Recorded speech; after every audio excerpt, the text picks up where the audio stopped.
오늘 우리 함께 나눌 말씀의 제목은 아브라함의 아내 사레와 그 여종 하갈입니다. 계속해서 아브라함 이야기가 쭉 이어지고 있죠. 여러 가지 이야기들을 많이 봤는데 일단 우리가 알고 있는 건 아브라함이 믿음의 조상이라고 불리우긴 하는데 그걸 우리가 부정하는 건 아니지만 엄청 높아서 예수님 다음에 아브라함 이런 거는 아니다 라고 하는 걸 지금까지 쭉 봤어요. 아브라함이 잘한 일도 있었고요, 또 잘 못한 일도 있었고 이런 이야기들을 쭉 봤습니다. 바로 전주에는 무슨 이야기를 봤는지 혹시 기억나시나요? 15장이었으니까 아브라함이 하나님과 언약의 예식을 거행하는 그런 이야기를 우리가 잠시 봤었습니다. 근데 사실은 아브라함이 이렇게 약속합시다 해서 시작된 게 아니라 아브라함은 계속 하나님을 의심하고 사실은 좀 원망하고 불신앙 가운데 있을 때에 그 언약식을 명령한 분 자체가 누구였는가 하면 하나님이었죠. 재물 가지고 와라 이래 가면서 아브라함에게 언약 예식을 하자라고 명령하신 것 자체가 하나님이었기 때문에 아브라함이 하나님과 언약을 맺었다라고 이야기하는 것보다는 하나님이 아브라함과 언약을 맺으신 장면을 우리가 보았습니다. 진짜 중요한 건 뭐였는가 하면 그 당시에 이 언약을 맺는 방식에 대해서 제가 설명을 드렸잖아요. 원래는 누가 걸어가는 거예요? 힘이 약한 자나 아니면 비등비등하면 둘이 걸어가거나 그러는 것이고, 절대 어떤 일은 있을 수 없다? 힘이 강한 자가 그 언약 예식에 쪼개놓은 짐승 사이로 걸어가는 일은 없다라고 말씀드렸지만 그 고대 근동사회에 예외가 단 한 번 있었는데 그게 어떤 사례였다? 창세기 15장에 나오는 하나님이 아브라함에게 언약을 맺는 그 사건이었다. 그래서 아브라함은 그거 쪼개놓고 어떻게 해요? 기억나세요? 잠들어요. 계약하다 말고 졸고 있는 거예요. 그만큼 아브라함은 자신이 거기에 책임지겠다라고 하는 책임감이 하나도 없는 겁니다. 꼭 누구랑 똑같아요? 우리 인간들이랑 똑같지 않나요? 막 열심히 하는 것 같고 폼나는 데는 자기 얼굴, 자기 명함 막 디미는 것 같다가 좀 힘들고 어렵고 내가 불편한 것 같을 때는 모른 척하고 관심도 없고 그러잖아요. 아브라함의 그 모습이 딱 우리의 모습인 거예요. 그런데 그 아브라함을 닮은 우리에게 소망이 있는 이유가 뭐예요? 우리가 그렇게 그 약속에 불충했음에도 불구하고 누가? 여호와 하나님께서, 언약의 하나님께서 그 쪼개진 고기 사이를 직접 지나가심으로써 자신의 희생을 통해서 언약의 성취를 보증하셨다라고 하는 거예요. 그리고 그것은 어떤 사건을 통해서 정확하게 인간의 역사 가운데 드러났어요? 짐승의 제사가 아니라 더 이상은 누가?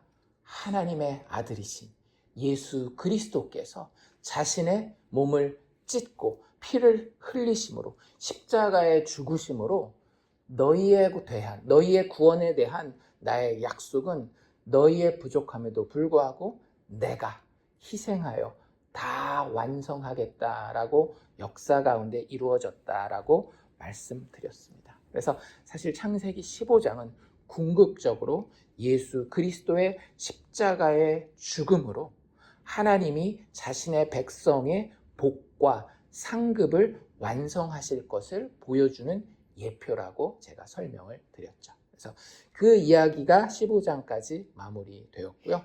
오늘 이제 16장 이야기로 넘어옵니다. 언약 예식을 거행한 이후에 이제 아브라함은 어떻게 되었을까? 그냥 우리가 양심상 생각해 보면 하나님이 이렇게까지 해주셨으면 이제 아브라함은 어때야 돼요? 조금이나마 한 걸음 앞으로 나아가서 하나님, 제 믿음이 부족하지만 주님이 저를 이끄시는 대로 조금이라도 제가 믿음의 걸음을 앞으로 한 걸음 더 걸어 나가겠습니다. 순종하고 제가 따라가겠습니다. 이래야 이 스토리가 좀 잘 가고 이 주인공의 체면이 좀 살 거 아니에요. 오늘 이야기는 뭡니까? 진짜 엉뚱한 이야기가 나오죠. 이 사람 믿음의 조상이 맞아? 라고 해야 할 정도의 이야기가 창세기 16장에 나옵니다. 우리 방금 뭐 봤다라고요? 15장에서 쪼갠 짐승의 언약의 이야기를 봤어요. 그리고 거기서 사실은 이런 이야기도 있었죠. 아브라함이 왔다 갔다 하지만 중간에 잠깐 그래도 하나님이 해주실 건가 보다라고 생각하고 믿는 순간이 있잖아요. 그때 하나님이 뭐라 그래요? 아브라함이 여호와를 믿으니 여호와께서 이를 그의 의로 여겨주셨다. 야, 이제 아브라함은 악인이 아니라 더 이상 의인이라고 하는 거죠. 그러니까 그 의인이 하는 행동이 창세기 16장이라는 거예요. 그러니까 의인 별거 있다 없다? 별거 없어요. 하나님의 눈앞에 볼 때 의인도 별거 없는데 세상에서 좀 거룩하게 하고 뭐 교회 안 다니더라도 막 정의를 위해서 막 이런 사람도 있잖아요. 별 볼 일 있을까요? 없을까요? 없습니다. 인간이라는 게 다 까놓고 보면은요 별거 아니에요. 그냥 자기가 세상에서 편해야 되고 자기가 세상에서 좀 이렇게 괜찮은 사람으로 드러나야 되는 거예요. 부자는 돈 가지고 그 짓 하고 있고요. 가난한 사람은 가난함 가지고 그 짓 하고 있어요. 나 얼마나 괜찮은 사람인지 알아? 부자는 막 돈 써가면서 다른 사람 도와주면서 야 내가 이렇게 돕는다 나 착하지 이러고 있고요. 가난한 사람은 봐라 나는 법 없이도 산다. 할 뭐 힘이 별로 없으니까. 그냥 인간은 처음부터 끝까지 그 의가 너무너무 상대적이라고 하는 것을 이 아브라함의 이야기를 보면 너무나 금방 알 수 있습니다. 그럼에도 불구하고 하나님은 하나님의 언약 안에 들어온 자를 완전한 의인으로 여기는 것이 사실은 신비 중에 신비인 거죠. 어쨌든 그 일이 일어나고 난 이후에 하나님이 내가 너를 의롭다라고 여겨줄게 라고까지 인정을 받은 이후에 일어난 일이 창세기 16장의 이야기인데요. 시간적으로 좀 계산을 한다라고 한다면 이거 한번 복습을 해봅시다. 아브라함이 처음에 고향은 어디였죠? 갈대아 우르예요.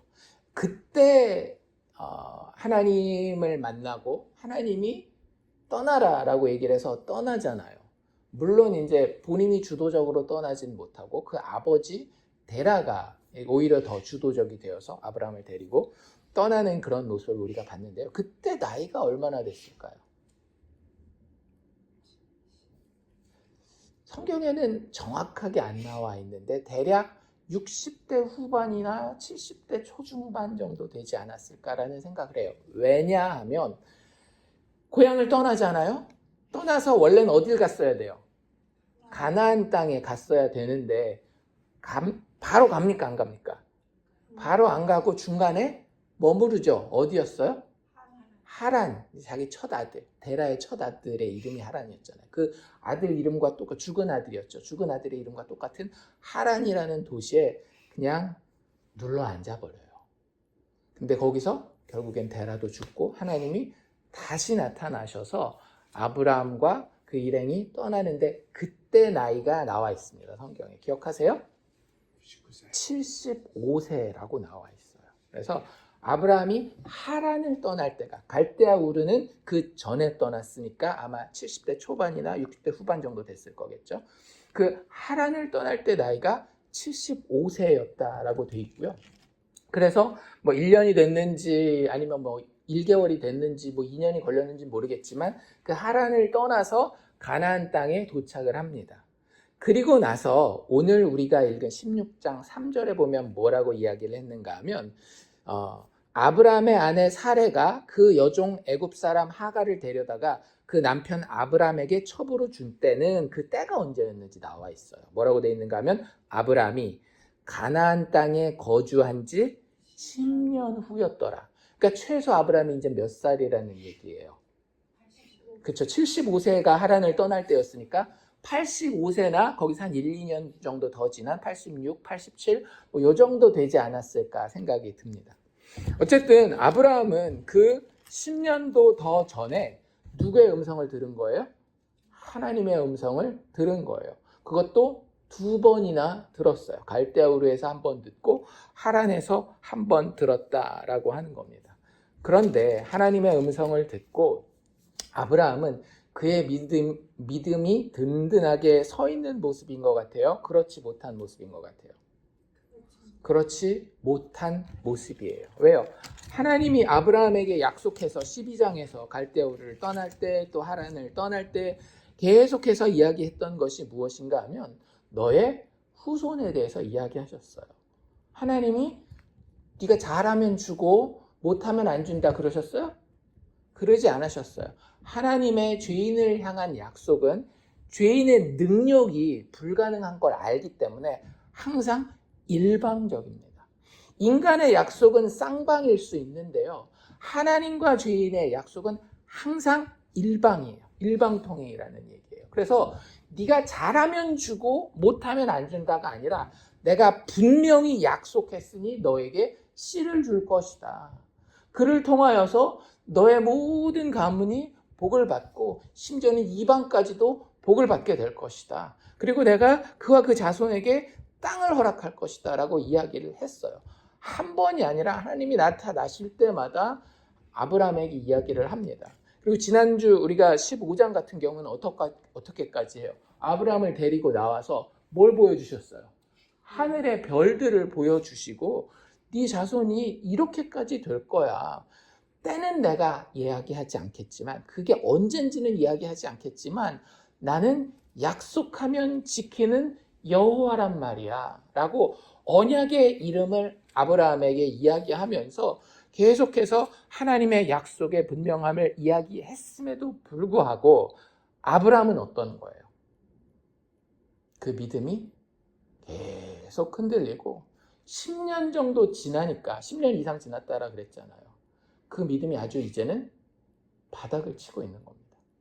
그러니까 이게 좀 제가 이 창세기를 썼다라고 한다면 아브라함 체면을 지키기 위해서 16장이랑 15장이랑 좀 바꿨으면 좋겠어요.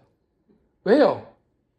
아니 15장에 이렇게까지 하나님을 만나고 하나님이 또 믿음이 그래도 있구나 조금이라도 의롭다라고 이야기를 해주시고 했으면 언약까지 그렇게 쪼갠 고기 사이로 하나님이 직접 지나가시고 했으면 그 다음에는 최소한 자식에 대한 것만은 못 믿겠더라도 입이라도 좀 꾹 담고 좀 참고 있으면 얼마나 좋아요.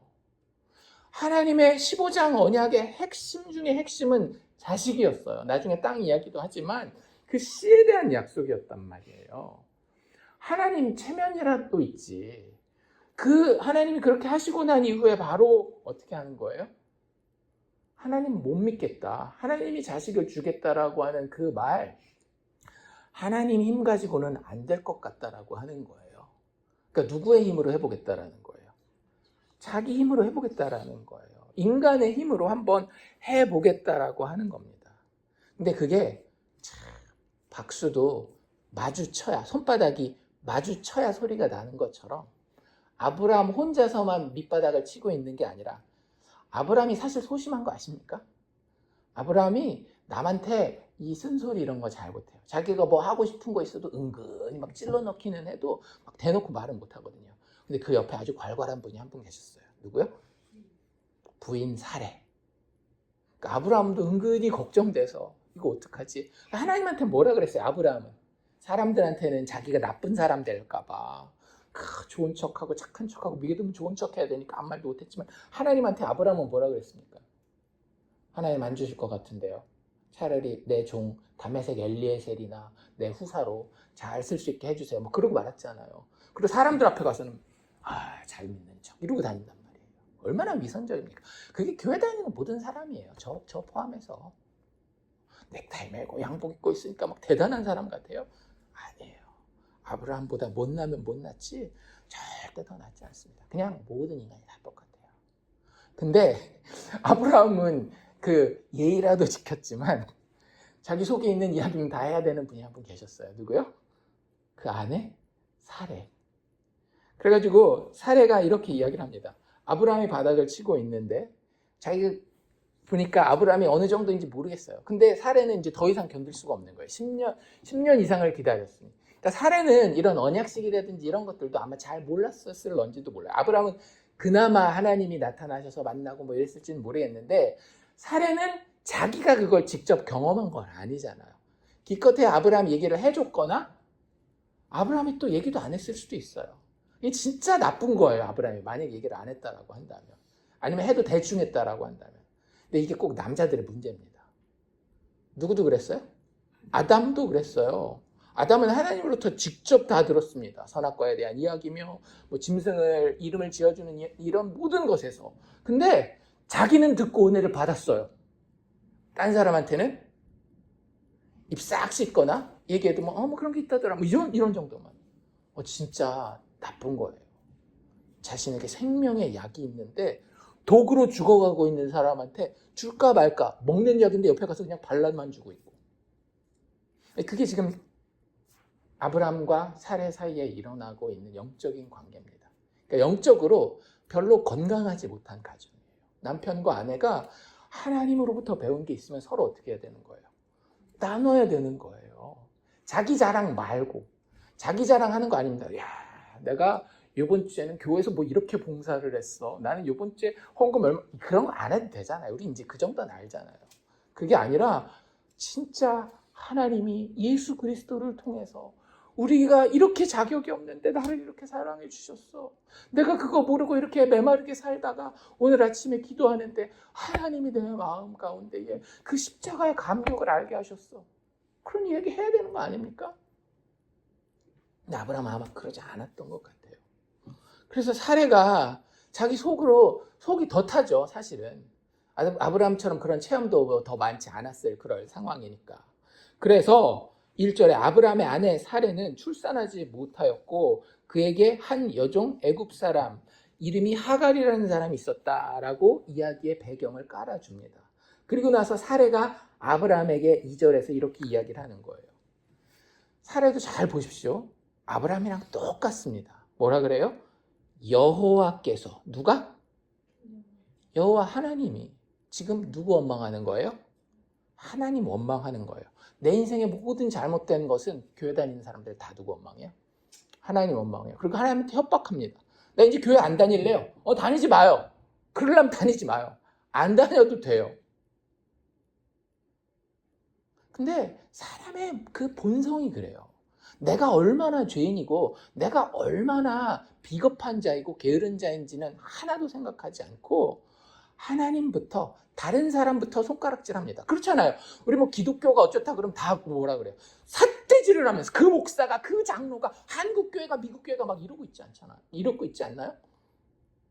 제발 그거 하지 마세요. 그거 나한테 하세요. 어쨌든 그 손가락이 결국은 어디를 향해서 가는 거냐면 여호와 하나님께 가는 거예요. 결국은 하나님 당신 책임지셔야죠. 그래서 여호와께서 내 출산을 허락하지 아니하셨다라고 하면서 그러니 하나님의 도움은 우리가 더 이상 바랄 수 없다라는 거예요. 하나님 그렇게 약속하셨음에도 불구하고 약속을 지키지 않는 하나님으로 낙인을 찍어버리는 겁니다. 내가 이제 원하는 게 하나 있는데 나의 여종에게로 들어가라 라고 아브라함에게 이야기를 합니다. 성경에 보면 그 하나님의 뜻은 뭐예요? 한 남자가 한 여자와 결혼하는 겁니다. 사랑은 영원합니다. 그게 맞는 거예요. 그런데 그렇지 않은 사례들이 있어요, 없어요? 많이 있죠. 아브라함부터 시작해서 뭐 우리가 존경한다라고 하는 다윗, 뭐 솔로몬 이런 사람들 다 아내가 많았어요. 뭐 여기만 그래요? 이 손주까지만 내려가도 아브라함과 이삭과 야곱까지만 내려가도 야곱은 아내가 몇 명이었어요? 4명. 뭐 자기가 속았다 뭐 어쨌다 하지만 어쨌든 자기가 처음 결혼한 여자가 있는데 그 사람이랑 살면 될 거 아니에요. 그러니까 그 요즘 드라마 같은 데 보면은요, 헤어지고 딴 사람이랑 바람 피우고 만날 때 항상 이유가 뭐예요? 나는 참 사랑을 찾았어. 내가 결혼했던 그 여자는 어쩔 수 없이 우리 가문에서 아버지가 결혼하라 그래서 결혼한 곳이야. 나의 진짜 사랑을 찾았어. 말도 안 되는 겁니다. 그냥 내 하고 싶은 대로 하겠다라는 얘기예요. 무슨 뭐 거기서 고귀한 사랑을 찾고 그래요. 그냥 난 내가 나를 즐겁게 할 만한 일을 하겠다라고 하는 것이지. 근데 그게 좋지 않다라는 것을 성경은 이야기하고 있고요. 근데 그럼에도 불구하고 우리가 흔히 이야기하는 믿음의 위인들이 여러 아내를 가지는 경우가 많이 있습니다. 잘한 걸까요? 잘못한 걸까요? 그 사람들 나름대로는 핑계댈 거리들이 충분히 있습니다. 왜요? 그 시대에는 어쩔 수 없었으니까. 어쩔 수 없었으니까. 자식을 못 낳으면 망하잖아요, 우리 가문이.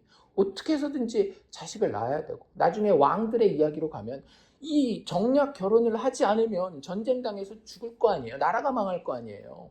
그러니까 뭐 핑계는 붙여요. 근데 성경은 한 번도 한 남자와 한 여자가 결혼해서 하나님의 구원, 하나님이 신랑 되시고 그의 백성들이 신부가 되는 그 그림에 대해서 양보한 적이 한 번도 없어요.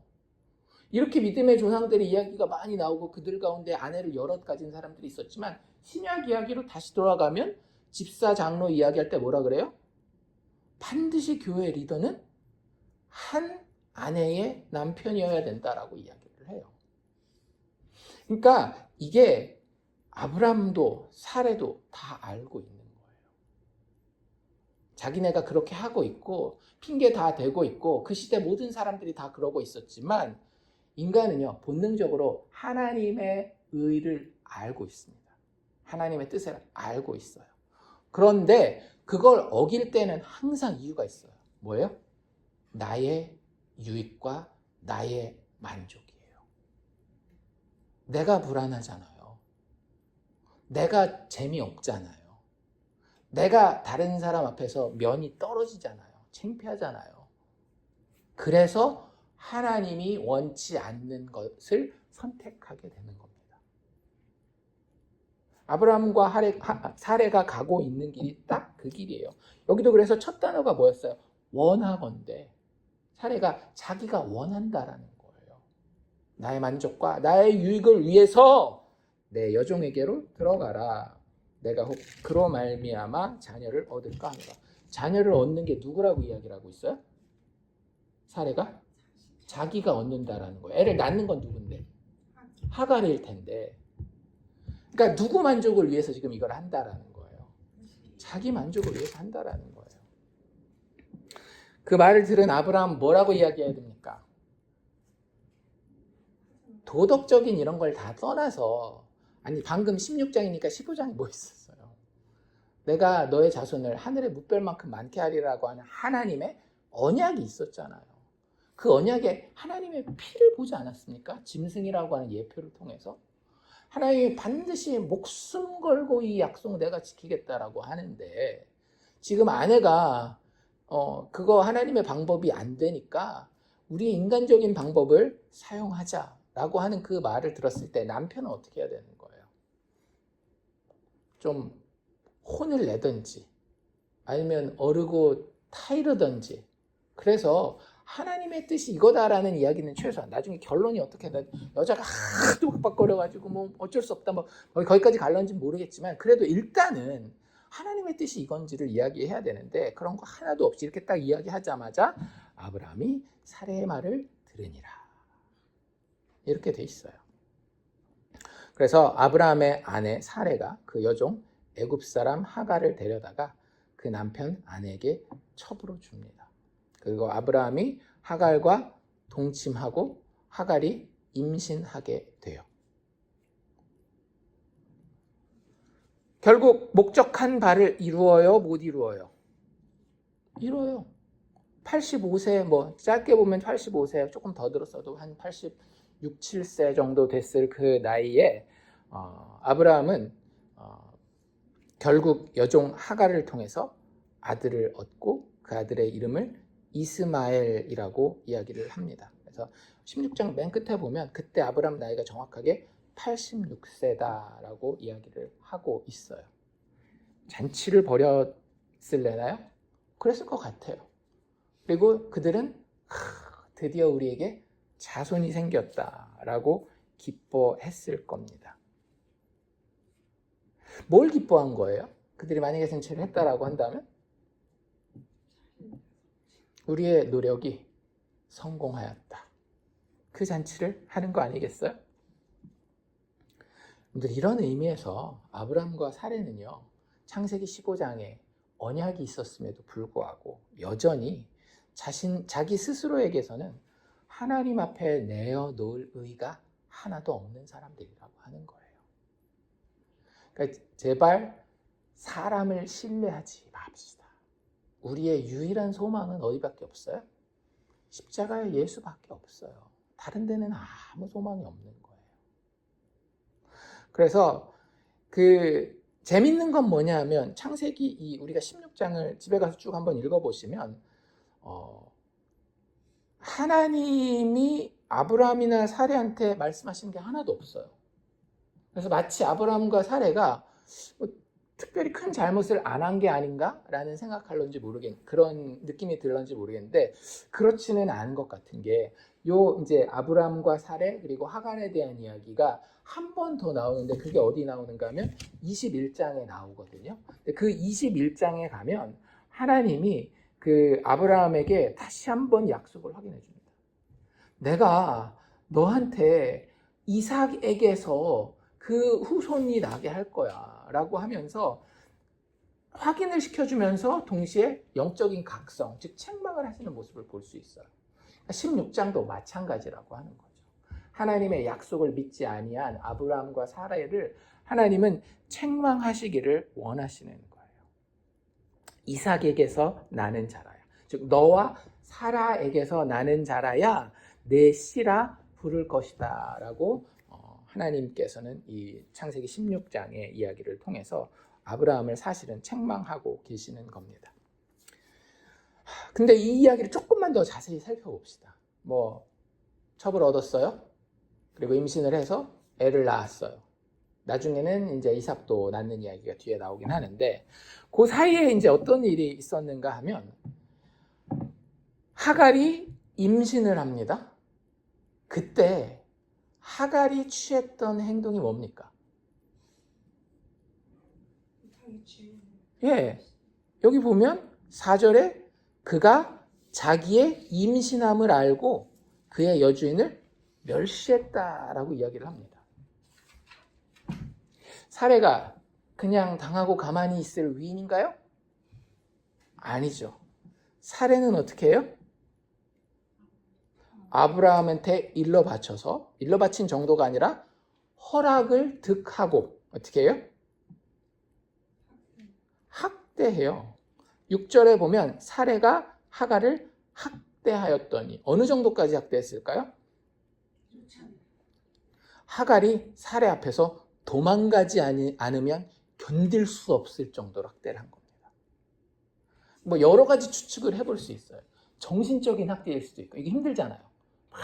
말을 험하게 한다든지 일부러 창피하게 만든다든지 이런 거. 혹은 물리적인 학대일 수도 있어요. 하갈은 지금 뭘 제일 귀하게 생각하고 있을까요? 뱃속에 아기. 그런데 그 아이가 위험할 수 있을 정도로까지 신체적인 학대를 가했을 수도 있어요. 뭔지는 정확하게는 몰라요. 그런데 하갈 입장에서는 이 학대로부터 도망가지 않으면 안 될 정도로 크고 심각한 학대를 받았던 것 같아요. 자, 그럼 이제 물어봅시다. 대부분의 사람들이 이걸 중요하게 보더라고요. 과연 누가 더 나쁜 겁니까? 열이면 한 6, 7명 정도는 사례가 더 나빴다라고 이야기를 합니다. 그런데 개 중에 한 서너 명 정도는 야, 이거 봐라, 시작을 누가 했어? 먼저 때린 놈이 잘못한 거지. 누가 먼저 때렸어요? 하갈이 먼저 때렸잖아요. 여러분들, 멸시라고 하는 게, 나를 무시한다라고 하는 게 이게 보통 일이 아닙니다. 사람이 다른 건 다 견뎌도 자기를 무시하는 거는 못 견뎌요. 그렇지 않나요? 가난도 견디고 몸이 아픈 이런 건강의 문제도 견뎌요, 어느 정도. 근데 나를 무시하잖아요? 그럼 어떻게 되는 거예요? 그땐 피 보는 거예요. 그리고 어떻게 멸시했는지 몰라요. 왜냐하면 이 히스토리가 여기에서 끝나지 않거든요. 나중에 하갈이 돌아오잖아요. 16장 끝에 보면 하갈이 다시 돌아옵니다. 여호와의 사자가 너 다시 돌아가라 그래가지고 돌아가는데, 돌아가서 애를 잘 키우다가 나중에 이 이스마엘이 한 너댓 살, 대여섯 살 정도 됐을 때 마침 누가 태어나요? 이삭이 태어나요. 그 21장에 나와 있거든요. 근데 그 21장에 가면 거의 이 이야기의 데자뷰, 이거 어디서 본 것 같은데 라는 이야기가 21장에 또 나와요. 근데 그때는 어떻게 되는가 하면 이스마엘이 이삭을 가지고 놉니다. 그러니까 이삭은 아주 나이가 그때 어렸었거든요. 그 당시에 관습으로 봤을 때 젖을 뗄 때라고 이야기를 하는데 그 당시에 관습으로는 한 3살 정도 됐을 때라고 보면 3, 4살. 그러니까 이제 막 말 조금 할까 말까 걸어다니고 뭐 이런 자기 어떤 지적인 능력도 별로 없고 신체적인 능력도 없는데 중학생, 고등학생 되는 형이 희롱하고 데리고 놀았으면 이거 우리가 흔히 이야기하는 학교 폭력인 거예요. 학교 폭력보다도 훨씬 더한 거죠. 학교 폭력은 같은 학년이라도 되지만 이건 뭐 어떻게 해볼 수도 없는 3살, 4살짜리 애를 걔가 그런 거예요. 그러니까 어떻게 해요? 결국에는 이번에는 하갈이 도망가는 게 아니라 21장에서는 아이의 사라가 아브라함에게 허락을 받고 쫓아냅니다. 하갈이 먼저 나가겠다라고 이야기를 한 게 아니라 얘네 쫓아내세요라고 사라가 이야기를 해요. 다시 물어봅시다. 사레와 이스마엘, 사레와 이삭, 그리고 하갈과 이스마엘 누가 더 나쁜 겁니까? 투표해 볼까요? 많은 사람은요, 항상 인간은 그래요. 참 간사하죠. 자기는 약자가 되기 싫고 강하게 돼서 많은 걸 누리기를 원하지만 스토리를 볼 때는 내가 좋은 사람처럼 그게 왜 그런지 아세요? 사람이 진짜 영적인 동물이 맞아요. 사람은 뭐가 진짜 좋은지 알고 있습니다. 뭐가 진짜 좋은 거예요? 하나님 닮는 게 진짜 좋은 거예요. 하나님의 성품이 뭐예요? 예수 그리스도의 십자가의 죽음과 부활, 거기서 뭘 보여주셨어요?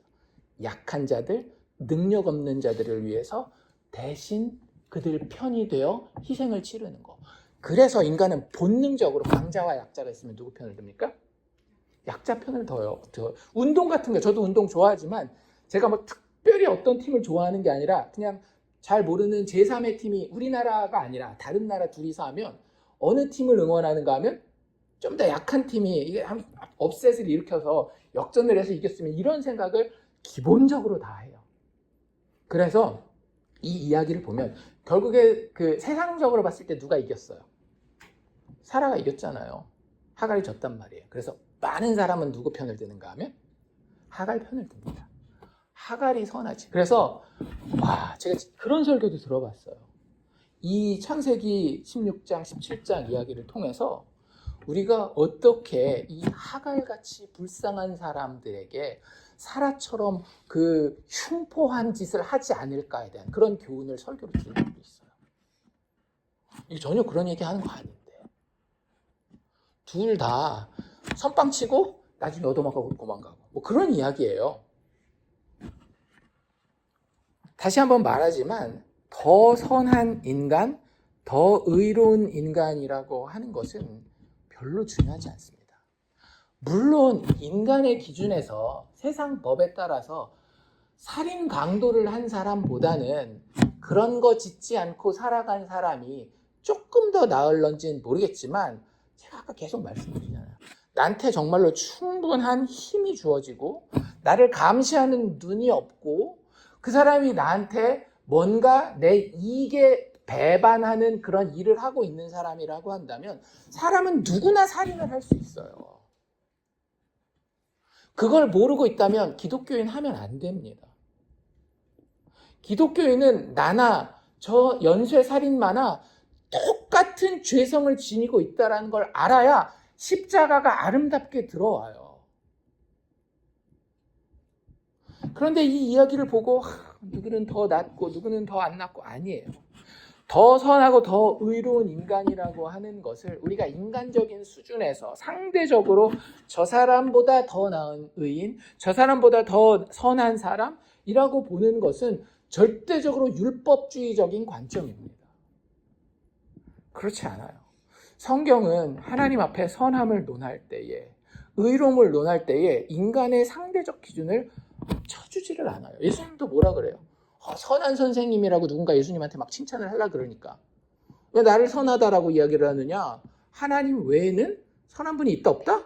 없다. 어디 뭐 사레가 더 선하고 하갈이 더 선하고 그런 이야기를 우리가 성경을 읽으면서 할 수 있겠어요. 그런 거는 집어치우고 집에 가서 그냥 죄인으로서 하려면 하십시오.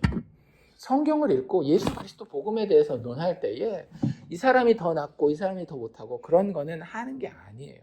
절대적인 의미에서의 선하고 의로운 인간은 역사 가운데 단 한 명 존재하셨습니다. 누구요? 예수 그리스도. 그를 제외하고 우리는 다 살인마와 똑같은 자예요. 예수 향해서 손가락질하고 기회가 된다라고 한다면, 하나님이 날 심판하지 않는다라고 한다면 하나님을 원망하면서 예수를 십자가에 못 박을 자가 나입니다. 나라는 죄인이라고 하는 거죠. 그래서 사실은 이 창세기 16장과 더 나아가서 그 21장에 나오는 그 사레와 하갈에 대한 이야기는요, 누가 더 낫다 못하다를 우리에게 편들어서 이야기하려고 하는 것이 아니라 보니까 어때요? 집안이 아주 콩가루 집안이죠. 누구 하나 이쁜 모습이 없어요. 하갈이 당했다고 이쁩니까?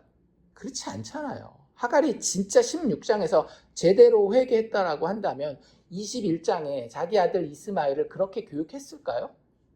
그렇지 않았을 거예요. 아직도 이삭을 낳은 이후에도 사레와 하갈 사이에는 미묘한, 어쩌면 드러나지 않을 정도의 갈등이 있을 거예요. 왜? 하갈에게 그만한 야망이 있기 때문에. 그리고 그 야망을 맡고 있는 자가 누구예요? 사레이기 때문에. 사극 같은 거 보면 그렇잖아요.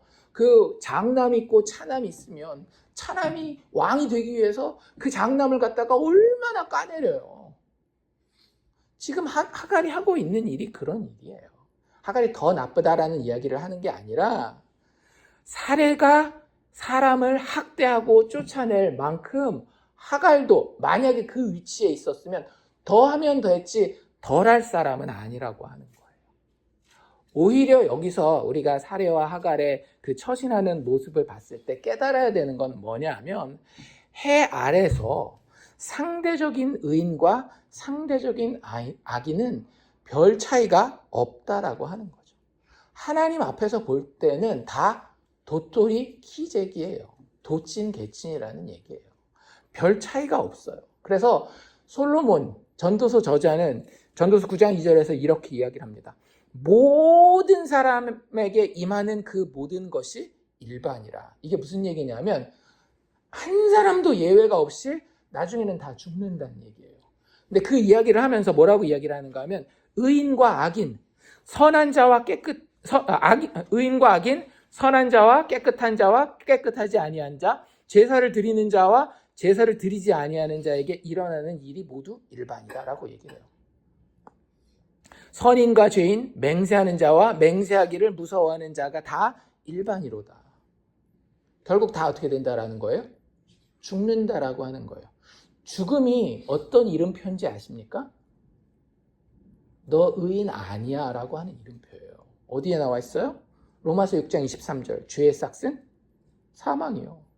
우리가 생각하는 상대적 의인, 야, 저 사람 참 착하다, 위대한 인물이야. 죽어요, 안 죽어요? 다 죽어요. 무슨 얘기예요? 너 죄인이라는 이야기예요. 하나님 앞에 의로운 자는 아무도 없고요. 하갈은 조금 더 나은 의인이고 상대적인 의인이고, 뭐 그 사례는 그 진짜 나쁘고 사악한 악독한 죄인이고가 아니라 그냥 다 죄인인 거예요, 하나님 앞에.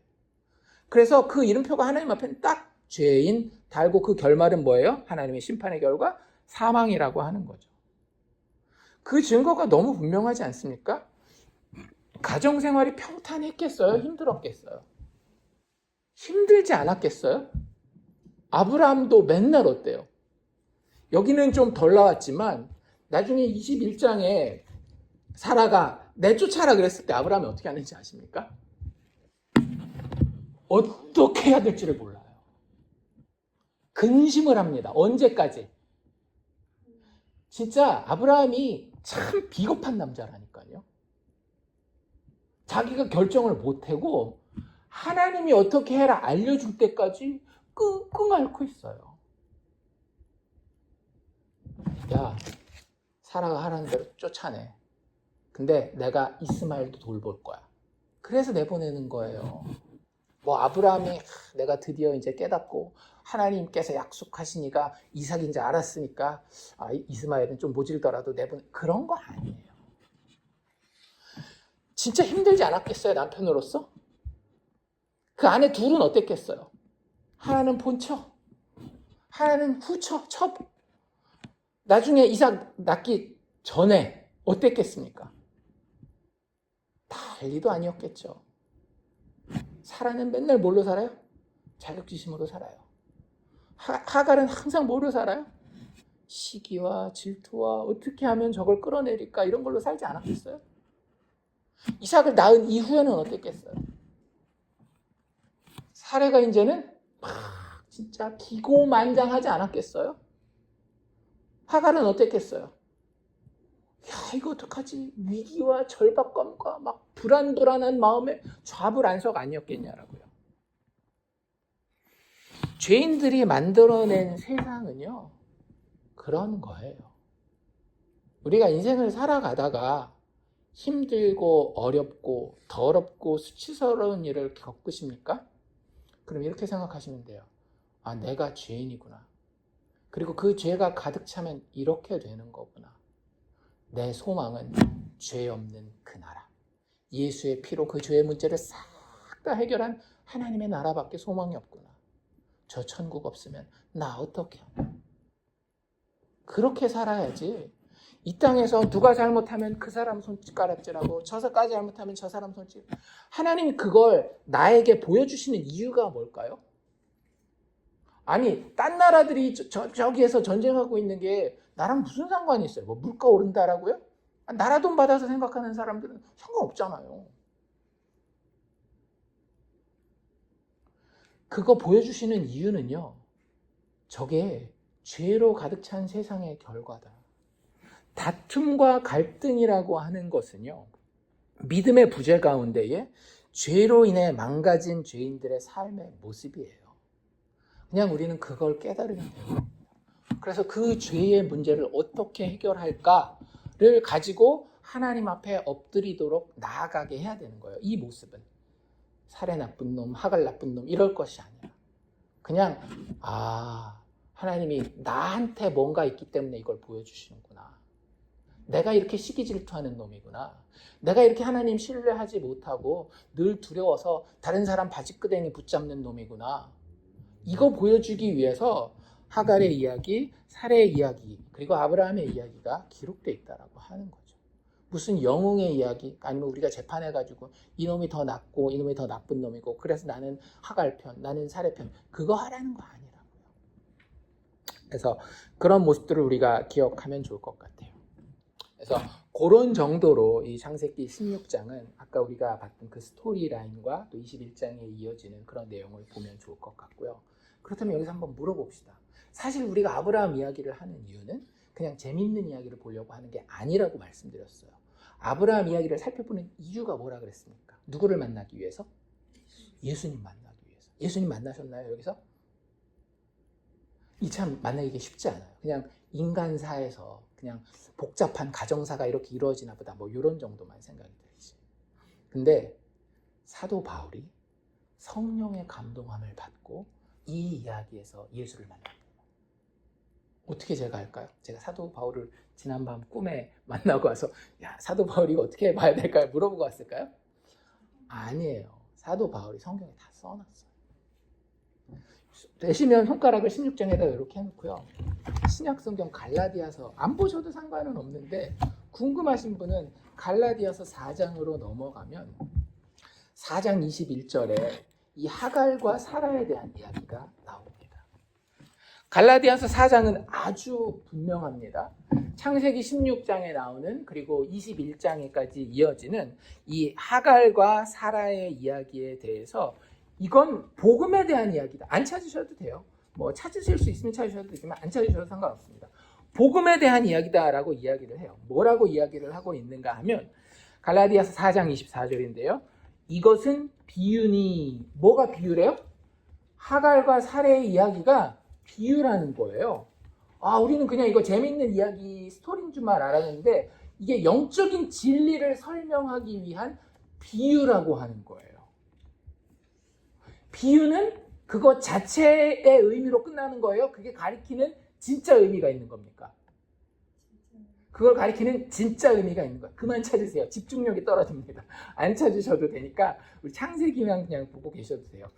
비유라고 이야기했을 때에는 이 창세기 이야기가 아브람과 사레, 하갈의 이야기를 가지고 거기서 선함을 판단하고 그 이야기에서 이야기를 끝내면 안 된다라는 이야기예요. 비유라고 하는 것은 그것을 통해서 진짜 깨달아야 할 일이 있다라고 이야기를 하는 겁니다. 그래서 이것은 비유니 이 여자들은 누구누구를 얘기를 하는 거예요? 하갈과 사레를 이야기를 하는 겁니다. 이 여자들은 두 개의 언약이니라. 알고 계셨어요? 그들이 뭘 대표하는 거라고요? 그냥 착한 사람, 나쁜 사람을 대표하는 게 아니라 두 개의 언약을 대표하고 있대요. 그러니까 그 사람이 착하냐 나쁘냐는 그냥 각자 천국에 가서 하갈은 하갈대로, 사레는 사레대로 하나님 앞에 심판받아야 되는 거예요. 근데 그걸 통해서 그걸 읽는 사람들은 뭘 배워야 되는가 하면 이게 비유이고 이 두 여자가 두 언약이라는 것을 배워야 된다라고 하는 거죠. 그러면서 하나는 신의 산으로부터 종을 낳은 자니 곧 하갈이라 이렇게 이야기를 하고 있어요. 쉬운 말로 제가 설명을 해드릴게요. 지금 사도 바울은 진짜 그 구약 성경의 전문가 중에 전문가입니다. 구약 성경을 그 당시 아주 잘 가르치는 아주 유명한 선생님들, 대학들이 있었거든요.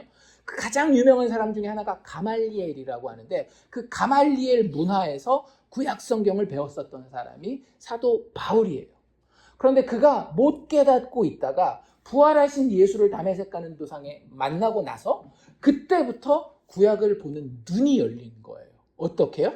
이 모든 구약은 누구에 대한 이야기다? 예수님에 대한 이야기다. 그러면서 창세기 16장 그리고 21장을 읽은 거죠. 그랬더니 거기 무슨 이야기가 나와 있는 거예요?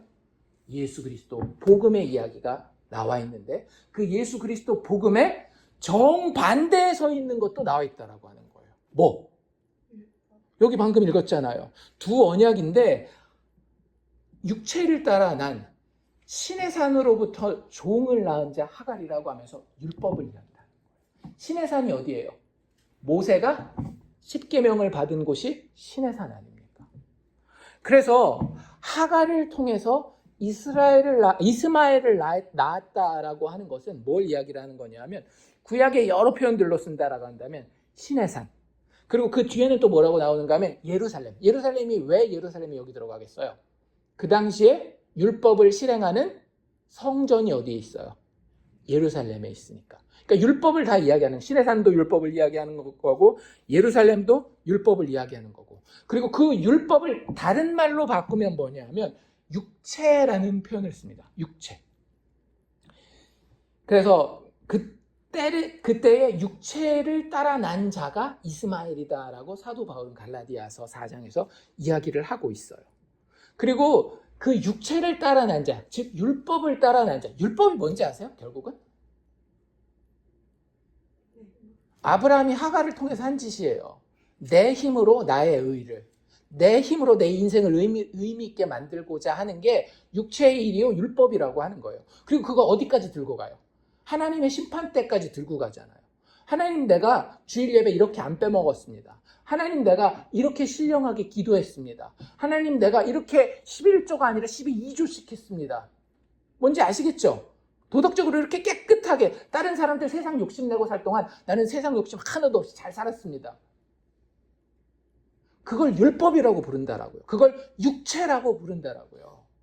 그런데 그게 누구의 자손이라고요? 하갈의 자손, 종된 자의 자손이라고 하는 거예요.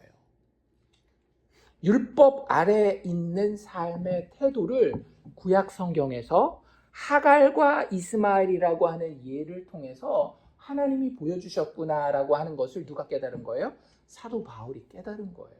성령의 감동하심을 통하여서. 근데 그게 그 종이라고 하는 게 이 출신도 되게 재밌는 거 아세요? 하갈이 어디 출신인지 혹시 아십니까? 애굽 사람이에요. 아직 가진 않았지만 곧 하나님의 백성들이 어디로 갈 거예요? 애굽으로 갈 거예요. 거기서 뭐 할 겁니까? 왕노릇 할 거예요? 아니죠. 종살이 할 거예요. 430년 동안. 여기서 이야기하고자 하는 하갈을 통한 이스마엘을 아브라함이 낳은 것은 하나님의 백성이 종살이 하게 될 것을 이야기하는 거예요. 율법주의는요, 육체를 따르는 삶, 즉 내 걸 어떻게 해서든지 이루고 그걸 자랑하려고 하는 사람은요, 평생 힘들게 삽니다. 왜요? 나를 증명해서 보여줘야 되니까. 그걸 성경에서 뭐라고 얘기를 하는가 하면 죄와 사망의 종이라고 이야기를 해요. 그렇게 다 해놓고도 죽는 그 마당에 마음이 편할까요? 안 편할까요? 안 편하죠. 내가 이만큼 했는데 이만큼이면 충분한가? 라는 질문이 항상 있어요. 죽는 사람들에게는. 하나님의 심판 보좌에 선다라는 것을 우리의 영은 본능적으로 알고 있기 때문에 내가 아무리 노력해도 이것이 충분한가? 라는 생각을 하잖아요. 사람에게 뼛속까지 있는 게 뭐예요? 비교의식 아닙니까? 왜 요즘 애들이 그렇게 힘들어요? 옛날에는 막 밥도 굶고 엄마 아빠도 집에 없고 그랬는데도 막 잘 살았는데 요즘 애들은 뭐 껐떡하면 죽겠다 그러고 왜 그래요? 비교의식 때문에 맨날 그 인터넷 같은 데 보니까 나보다 더 행복하게 사는 애들이 많네, 나보다 더 이쁘고 나보다 더 잘생긴 애들이 많네, 나보다 더 좋은 학교 가는 애들이 많네, 이래가지고 그러는 거 아니에요. 그게 바로 죄와 사망에게 종노릇 하는 거예요. 그 뿌리가 어디 있다라고요? 애굽에 있다라고요. 애굽 여자 하갈에게서 이스마엘이 태어나잖아요. 그러면 그것은 종살이하는 삶이 된다라고 하는 거죠. 늘 자기 자신을 자기 노력으로 증명해야 되는 거예요. 그리고 그런 사람들은 항상 어떤지 아십니까? 날카로워요. 왜? 불안하니까. 자기의 뭔가를 건드리면 어떻게 할까요?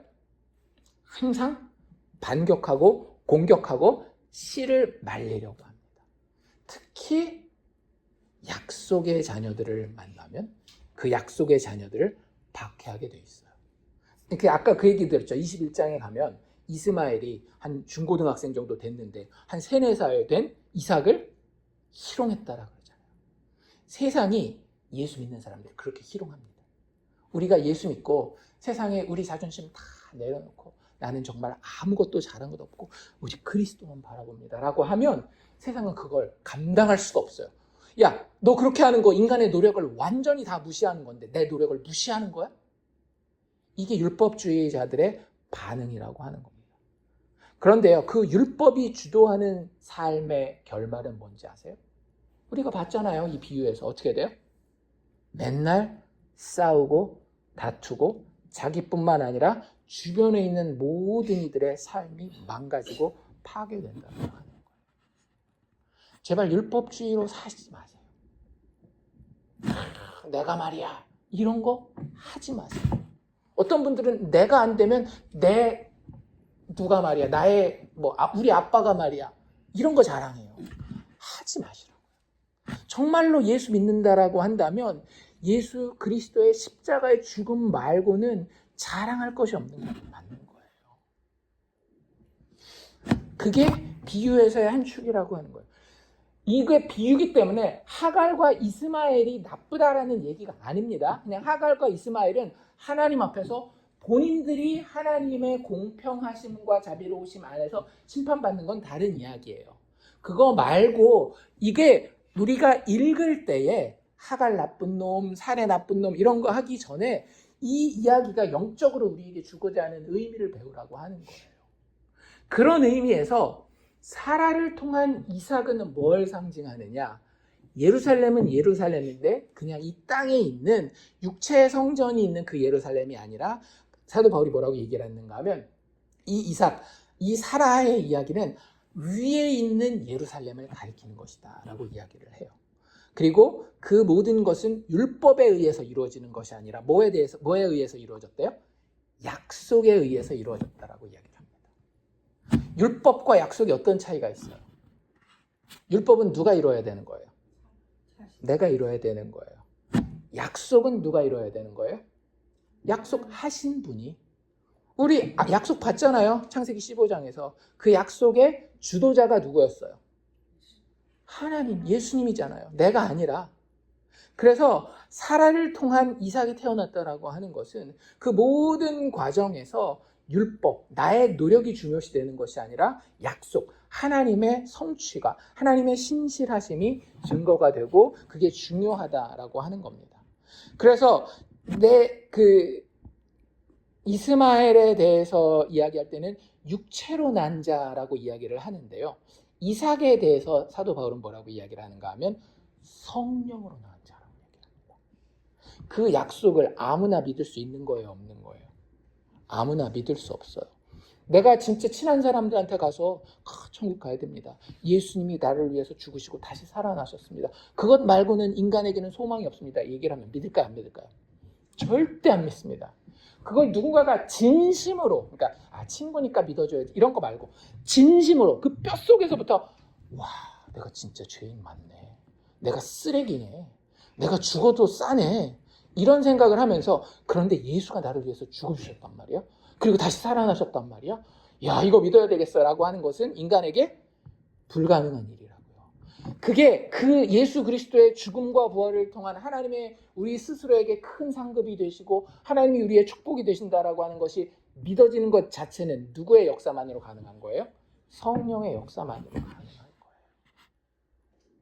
그래서 그를 성령의 자녀, 성령을 통해 성령을 따라 난 자라고 이야기를 하고 있는 겁니다. 그 성경이 뭘 깨닫게 해주시는 거예요?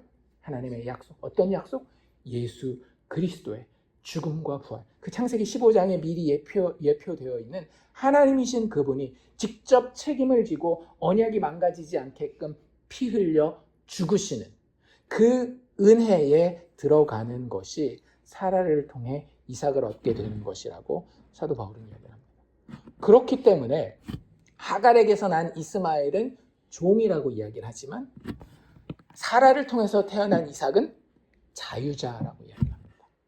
왜 믿음의 사람들이 자유자가 되는지 아시겠어요?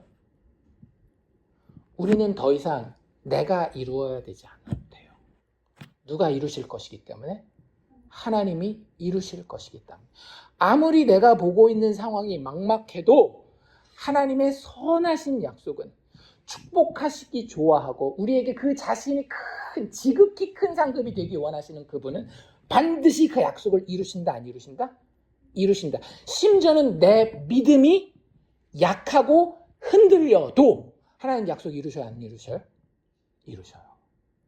그러니 내가 좀 실망하고 좌절하고 주변의 상황이 안 돌아가도 그 마음 가운데 여전한 소망이 있을까요, 없을까요? 있어요. 내가 꼭 그래야 되는 건 이제는 없어요. 내가 꼭 그래야 되는 건 누가 다 이루셨기 때문에, 예수 그리스도께서 십자가에서 다 이루셨기 때문에, 십자가에 예수 그리스도를 통해 드러난 하나님의 은혜가 다 이루셨기 때문에 그 은혜를, 그 자비를, 그 축복을 묵상하는 자들의 마음 가운데에는 종되는 그 불안함 대신 평안과 안식과 만족이 있게 됩니다. 그런 인생을 살아가면서 내 마음이 평안하지 않아요? 인생을 살아가면서 내 마음이 쉴 틈이 없는 것 같아요? 만족하지 못하고 있어요? 그럼 어디로 돌아가는 거예요? 다시 약속으로 돌아가야 되는 거예요. 다시 성령의 충만함을 바라며 기도의 자리로, 말씀 읽는 자리로, 말씀 듣는 자리로 나아가야 되는 거예요. 만약에 당신이 하나님의 택자라고 한다면 하나님 그 자리에서 당신을 만나 주실 겁니다.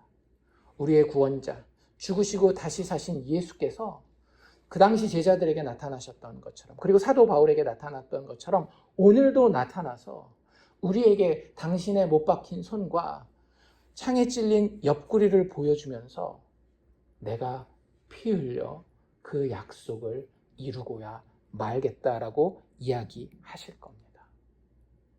그리고 나서 그러한 약속의 아들과 그 약속의 어미 된 사라에게 하나님이 아브라함을 통하여 명령한 게 뭔지 아세요? 이게 되게 인간적으로는 모질어 보여요. 왜요? 뭐라고 얘기했기 때문에? 여종과 그 아들을 쫓아내라. 16장에는 그렇게까지 안 나와 있거든요. 그냥 자기들끼리 이야기하고 이렇게 도망갔다가 이렇게 오고 그러잖아요. 근데 21장에 가서, 창세기 21장에 가서 보면 하나님이 직접 그렇게 얘기하셔요. 여종과 그 아들을 내쫓으라. 그리고 그 이야기를 갈라디아서에서 그대로 이야기하고 있습니다. 여종과 그 아들을 내쫓으라.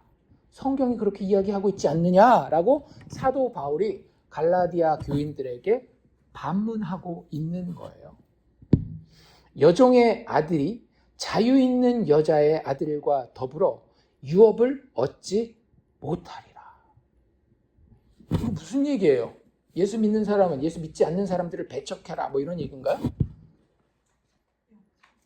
우리 스스로에 대한 이야기입니다. 우리는요, 뼛속까지 율법주의자라니까요. 우리는 뼛속까지 육체에 속한 관심이 많은 사람들이에요. 뼛속까지 내가 뭘 해야만 속이 시원한 사람들이란 말이에요. 그런 사람 하늘을 유업으로 받을 수 있어요, 없어요? 절대 없어요. 그러니 내 속에 있는 옛사람의 육체의 모습, 율법주의의 그 내 의를 쫓는 그 교만함과 위선됨, 이거 내쫓으라는 거예요. 신앙생활하면서 자랑할 생각하지 마시고요. 세상에서 조금 어려운데 기부했다고 막 마음 뿌듯해하지 마세요. 거기에 우리의 소망이 없습니다. 우리가 거기에 목매달면 목매달수록 우리는 종살이 하는 거예요. 하나님의 메시지는 이 비유를 통해서 아주 분명하십니다.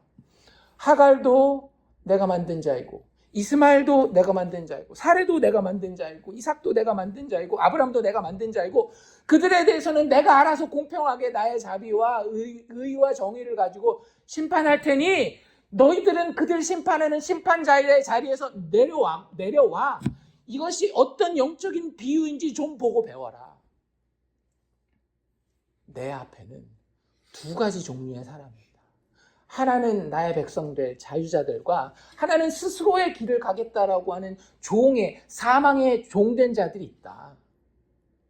너희들 어느 길에 설 것이냐? 너희들이 서야 할 곳은 사라와 이삭, 즉 성령을 따르는 자, 그 약속에 속한 자, 영적인 자유자로 너희가 서야 하지 않겠느냐라고 갈라디아서에서 사도 바울이 그 당시 율법으로 자꾸 돌아가려고 하는, 교회에 와서 예수님밖에 없습니다 해놓고 교회 조금 다니기 시작하니까 이제 내가 헌금도 좀 더해서 더 이루어져야 되겠는데 뭐도 좀 더해서 더 이루어져야 돼, 이러고 있는 그 율법으로 다시 돌아가려고 하는 그 안타까운 교회 다니는 사람들에게 사도 바울이 이야기하는 거예요. 제발 여종과 그 아들을 내쫓으라. 자기의 의를 버리라. 그래서 이 창세기 16장에 쓰여진 거라고요. 거기에 예수 그리스도가 그렇게 담겨 있는 거라고요. 우리는 예수 그리스도의 약속, 성취된 약속 말고는 의지할 수 있는 의가 없어요. 그러니까 그 말씀을 진짜 영적으로 그렇게 잘 받아들이고, 괜히 되도 않는 하갈이 더 좀 좋은 사람 같아, 사례가 더 나쁜, 아니 인간의 그러니까 공통적인 판단이랑은 좀 다르지 않나요? 사도 바울이 당연히 누구 편 들어야 되는 거예요. 율법대로라고 한다면 하갈 편 들어야죠. 근데 사도 바울은 꼭 누구 편 들고 있는 것처럼 보여요. 사라 편 들고 있는 것처럼 보이잖아요. 근데 편 드는 게 아니라고요. 하갈이건 사례건 개인적인 구원의 문제는, 개인적인 심판의 문제는 그들이 가서 하나님 앞에서 하나님이 알아서 어련히 공평하심과 자비하심으로 다 해결하실 거예요.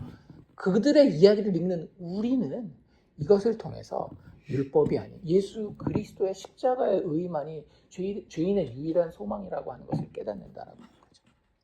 한 가지 재밌는 건 뭔지 아세요? 16장에서 우리 16장으로 다시 돌아가면 쫓겨나잖아요. 도망가잖아요. 도망간 다음에 하갈이 거의 죽을 뻔합니다. 그쵸? 광야니까. 그 주변에 뭐 먹을 게 없고 심지어는 물도 없는 거예요.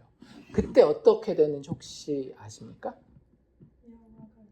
여호와의 사자가 나타나요.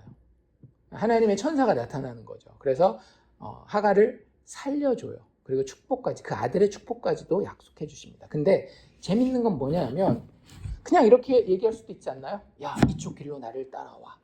거기 가면 너를 새롭게 받아줄 은인이 있을 텐데 그 은인을 통해서 너와 네 아들이 큰 민족을 이룰 거야. 이룰 수도 있었을 거예요. 그런데 그 여호와의 사자가 뭐라 그러는지 아십니까? 내 여주인에게로 돌아가서 그 수하에 복종하라는 거예요. 왜 그랬을까요, 하나님이? 여기서 아예 이스마엘이 그냥 하갈과 나가버렸으면 나중에 21장에서도 문제도 없었을 텐데 굳이 지금 하갈과 이스마엘을 돌아가게 만들어요. 왜요? 이삭이 태어나고 난 다음에는 근데 이 스토리가 또 완전히 바뀌죠. 이삭이 태어나고 나니까 하나님이 또 뭐라 그래? 이제는 쫓아내려는 거예요. 하나님 마음이 도대체 뭡니까? 하갈이랑 이스마엘이 같이 있어야 되는 거야 됩니까? 나가야 되는 겁니까? 원래 뭐가 맞는 거예요?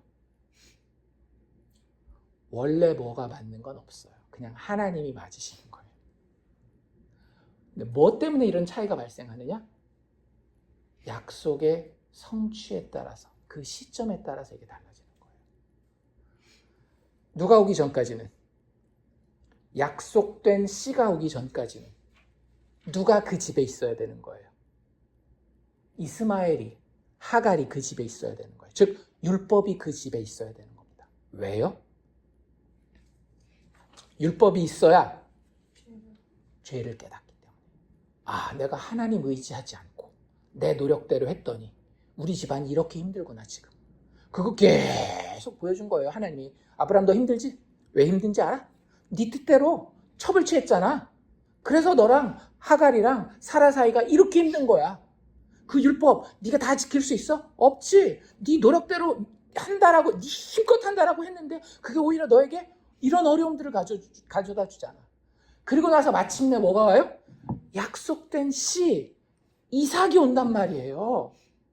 이삭이 마침내 오고 나니까 이제 하나님 뭐라 그러셔요? 이제는 종과 그의 아들을 쫓아내라는 거예요. 왜? 더 이상 이제는 네가 율법 가지고 율법을 가지고 그렇게 깊게 묵상할 필요가 없어. 뭐를 알면 되는 거야? 하나님의 약속과 성취. 네가 이루지 않았지만 하나님께서 피 흘려 허락하신 예수 그리스도의 십자가의 의가 이제 너에게 임하였기 때문에 더 이상 너희는 율법에 묶여있을 필요가 없어. 그런 율법을 떠나게. 그때 하나님 어떻게 하셨는지 알아요? 걱정하지 마, 아브라함아. 왜냐면 아브라함이 그때 근심했거든요.